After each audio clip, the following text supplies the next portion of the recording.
Olá, meus queridos. Chegou o momento de nós estudarmos mais um pouco da Palavra de Deus.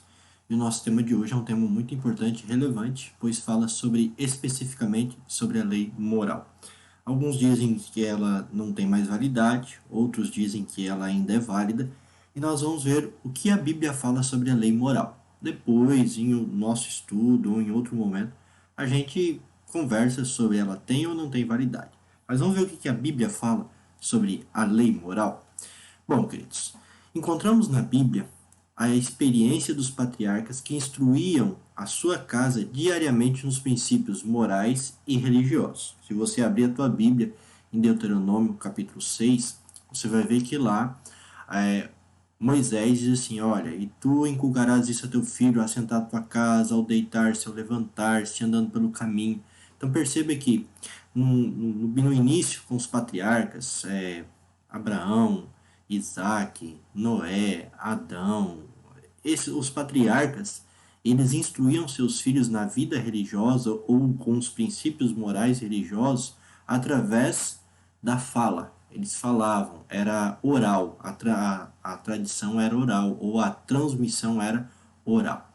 O conhecimento da verdade do plano da redenção era transmitido oralmente de pai para filho. Então eu falava para meu filho para meu neto para o bisneto, e assim sequentemente.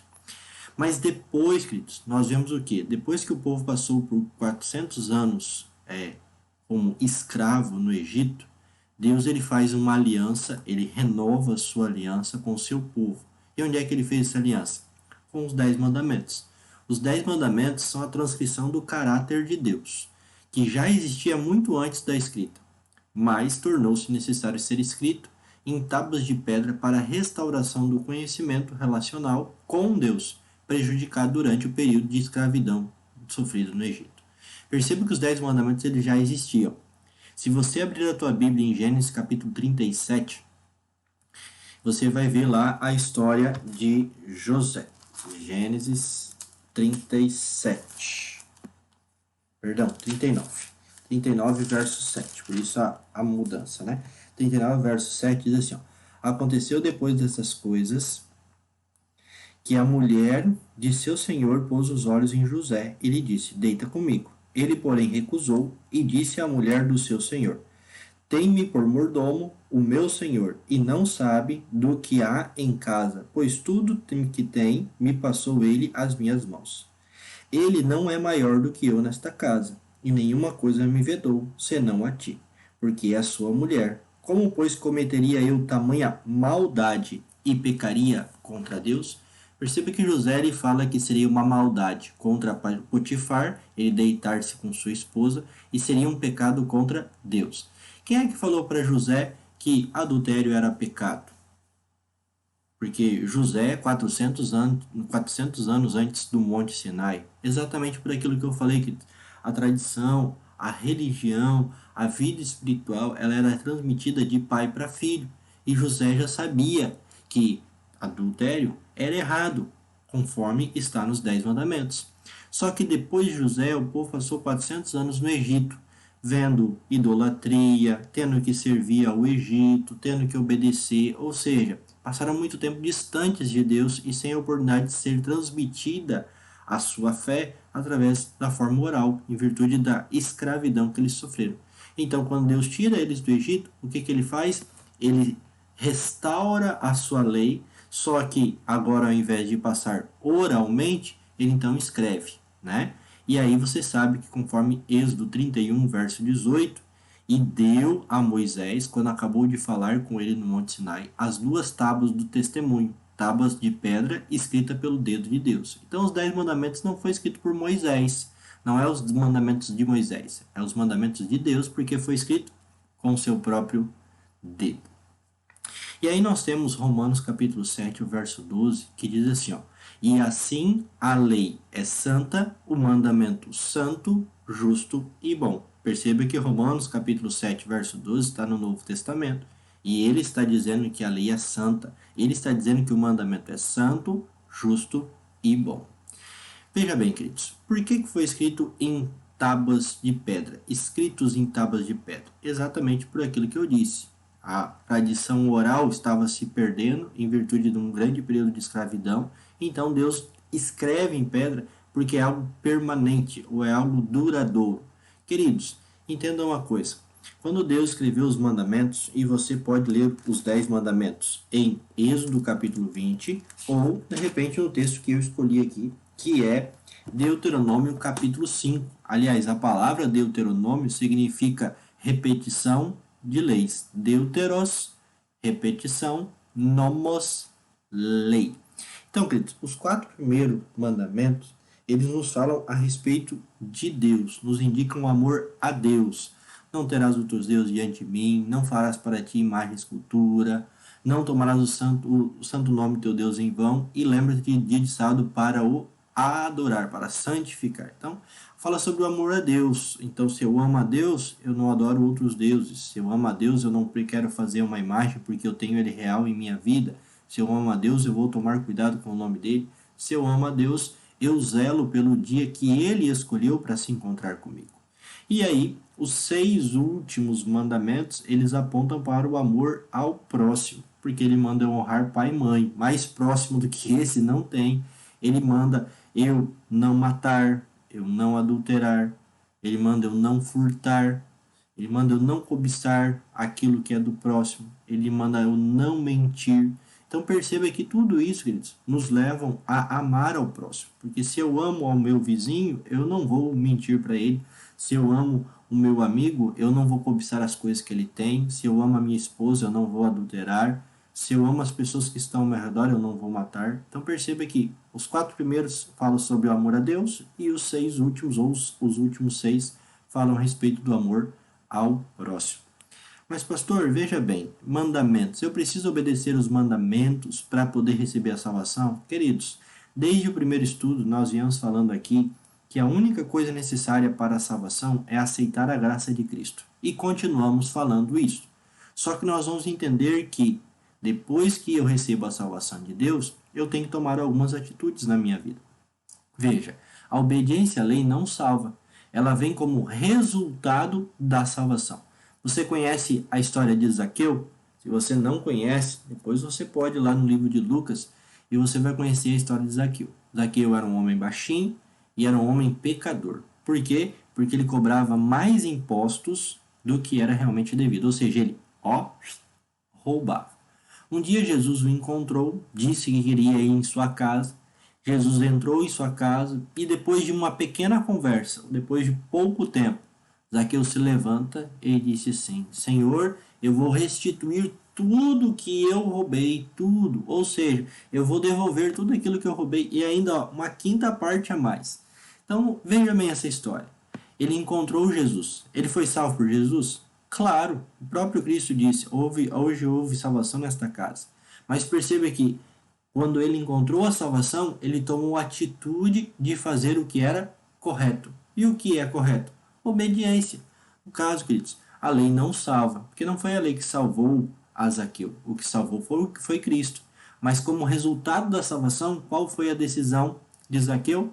Obediência. Servir a Deus. A nossa ligação com Cristo, queridos, resulta em obediência à sua palavra. Então, quanto mais eu fico próximo de Cristo, mais eu quero obedecer a sua palavra. Por quê? Porque eu quero agradá-lo. Ele me fez tanto bem e eu agora quero fazer coisas que tragam um sorriso para o rosto de Deus. Mateus capítulo 22, verso 37 a 40, Jesus dividiu os mandamentos em 2 partes. E eu vou mostrar para vocês que ele, na verdade, ele não resumiu, mas na verdade ele dividiu. Olha só. E Jesus disse: Amarás o Senhor teu Deus de todo o teu coração, de toda a tua alma e de todo o teu pensamento.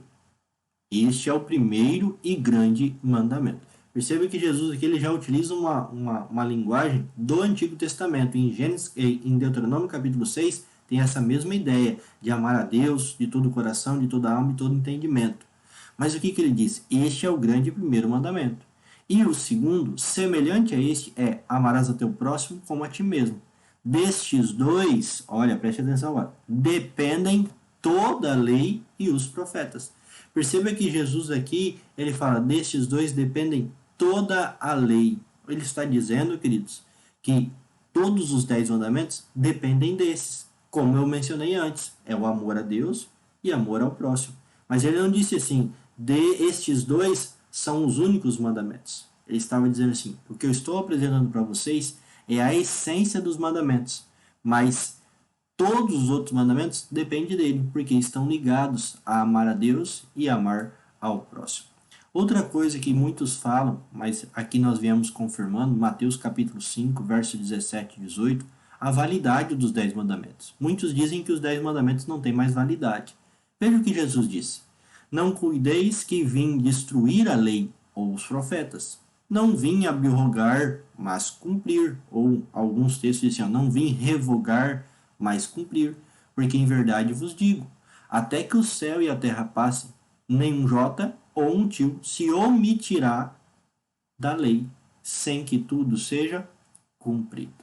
Perceba que Jesus ele não veio para mudar a lei, até porque continua sendo errado adulterar, continua sendo errado desobedecer pai e mãe, continua sendo errado adorar imagens e esculturas, continua sendo errado ter outros deuses em sua vida, continua sendo errado cobiçar, continua sendo errado mentir, não é?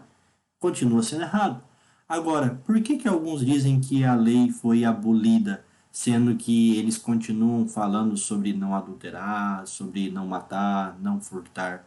Porque o grande problema é que muitas pessoas querem que a lei seja abolida apenas em uma parte. Mas nós vamos estudar isso mais adiante.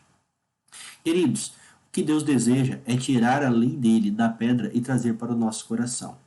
No Sinai, Deus escreveu os 10 mandamentos em tábuas de pedra, mas ele quer escrever os seus mandamentos na mente e no coração de seus filhos. Olha o que Ezequiel capítulo 36, o verso 26 a 27 nos diz. E dar-vos-ei um novo coração, e porei dentro de vós um espírito novo.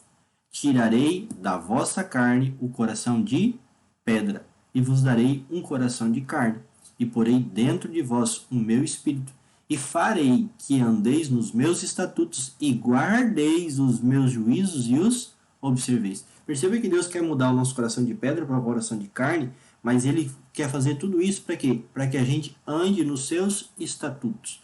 Ou seja, ele diz assim, olha, eu vou te conceder a salvação, que é um coração de carne, na linguagem aqui, e depois que vocês receberem esta salvação, este coração de carne, sabe o que vai acontecer? Vocês vão andar nos meus juízos, nos meus estatutos, vocês vão guardar a minha vontade. Olha que interessante, como é Deus, né?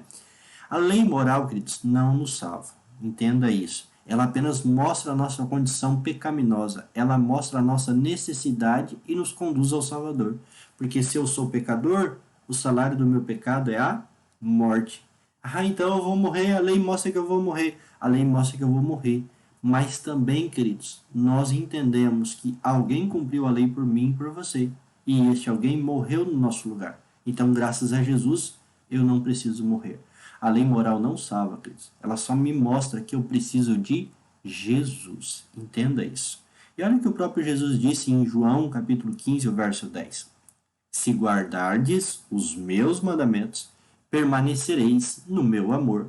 Do mesmo modo que eu tenho guardado os mandamentos de meu Pai e permaneço no seu amor. Perceba que Jesus ele não descumpriu nenhum mandamento do Pai, porque ele mesmo disse que obedeceu. Então, se ele obedeceu, se ele guardou os mandamentos, é sinal que ele não transgrediu a lei. Então, se ele não transgrediu a lei, é sinal que ele dava valor à lei, até porque foi ele mesmo que nos deu as suas leis de amor. Olha João 14, verso 21. Aquele que tem os meus mandamentos e os guarda, esse é o que me ama. E aquele que me ama será amado de meu Pai, e eu o amarei e me manifestarei a ele. Viu só, queridos? Nós não temos que guardar mandamentos para ser salvos, mas nós vamos obedecer os mandamentos por amor a Deus. Por amor a Deus, eu faço a vontade dele. Esta é a resposta. Então, queridos, que você tenha a oportunidade de poder aprender mais sobre o amor de Deus, de saber mais sobre sua vontade, e assim, queridos, eu tenho a plena certeza de que, conhecendo a lei de Deus, que não nos salva, mas nos mostra a necessidade de salvação, nós vamos compreender o plano de salvação. Eu quero terminar lendo com você o livro de Tiago. Não está na nossa apresentação, mas você vai estudar aí depois. Tiago. Pode abrir a tua Bíblia aí. Tiago, capítulo 1, o verso 22 até o verso 25. Tiago 1, verso 22 e 25, que diz assim: Tornai-vos, pois, praticantes da palavra, e não somente ouvintes, enganando-vos a vós mesmos. Porque se alguém é ouvinte da palavra e não praticante, assemelha-se ao homem que contempla num espelho seu rosto natural, depois a si mesmo se contempla e se retira, e para logo se esquece de como era a sua aparência. Preste atenção agora, verso 25. Mas aquele que considera atentamente na lei perfeita, percebe que ele faz uma comparação entre o espelho e a lei. O homem vai lá, se olha no espelho, depois sai, vai embora e não lembra mais. E agora ele fala assim, mas aquele que atenta para a lei, ou seja, o homem olha para o espelho, mas nós devemos atentar para a lei, olhar para a lei. Mas aquele que considera atentamente na lei perfeita, lei da liberdade, olha só, lei da liberdade. E realmente, se eu não matar, eu continuo livre. Mas se eu matar, eu posso ser preso, não é? Então, na lei da liberdade. E nela persevera, não sendo apenas ouvinte negligente, mas operoso praticante, esse será bem-aventurado no que realizar. Perceba que não está dizendo que vai ganhar a salvação, mas está dizendo que vai ser feliz no que realizar. Por quê? Porque vai estar fazendo a vontade de Deus. Quer você fazer a vontade de Deus? Queridos, siga a orientação do Senhor, da obediência, porque Ele já te deu a salvação. E agora, ande nos seus caminhos, porque andando nos seus caminhos e obedecendo a sua lei, você com certeza será bem-aventurado. Que Deus te abençoe e que você tenha um bom dia na companhia de Jesus e que as bênçãos de Deus estejam sobre você. Até o nosso próximo estudo.